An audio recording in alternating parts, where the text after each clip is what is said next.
Bonsoir. Et ce fut une très belle cérémonie de remise des récompenses du Cross de la Guadeloupe. Nous, en tant que président de la commission de sport de la région Guadeloupe, nous pensons qu'il faut effectivement ce type de manifestation pour qu'on puisse avoir une visibilité sur les performances et sur ce qui est réalisé avec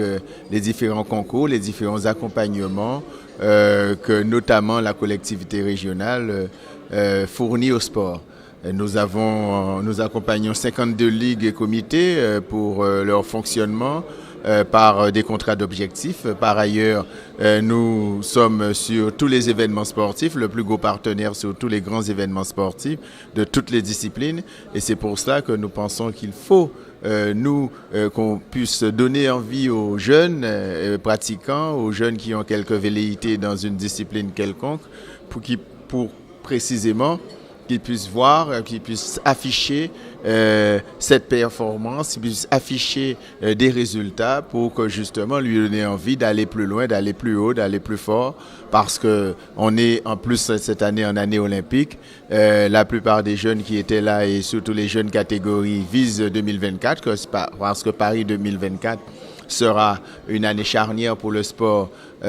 français. Et c'est pour ça que la Guadeloupe et la région Guadeloupe s'est déjà positionnée pour être le meilleur terrain d'entraînement pour beaucoup de disciplines ou qui peuvent être pratiquées qu'à certaines périodes de l'année en Europe, mais qui pourront se pratiquer 365 jours sur 365 en Guadeloupe. Et c'est pour cela que nous avons pris le label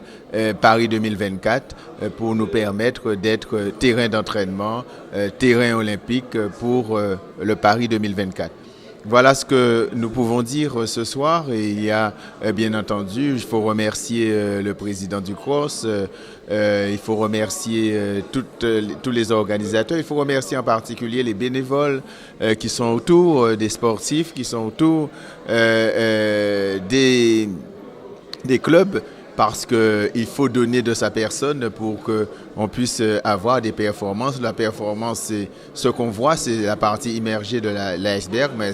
autour de cela, avant cette performance, il faut quand même pas mal de travail, pas mal d'investissement, pas mal de nuits à ne pas se coucher, pas mal de déplacements, pas mal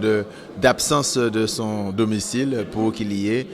un minimum de performance. Et quand nous voyons tout ce qui était réalisé par les jeunes sportifs